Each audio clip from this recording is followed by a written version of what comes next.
আসসালামু আলাইকুম গাইস। আশা করি আপনারা সবাই ভালো আছেন। আলহামদুলিল্লাহ আমিও ভালো আছি।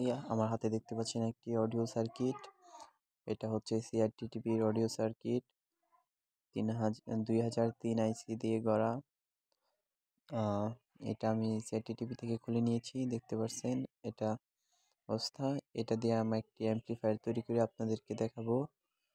দেখতে তো সম্পূর্ণ ভিডিও দেখতে চাইলে আমার ইউটিউব চ্যানেল থেকে ঘুরে আসতে পারেন, সেখানে এটা সম্পূর্ণ ভিডিও দেওয়া হয়েছে।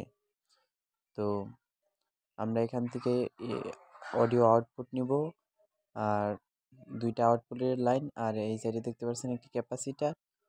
এখান 25 ভোল্টের ক্যাপাসিটার, এখান থেকে এখানে 12 ভোল্ট ইনপুট করতে হবে আমাদেরকে। তো এই পুরো ভিডিওটা আমার ইউটিউব চ্যানেলে দেওয়া আছে, আপনারা চাইলে দেখে আসতে পারেন।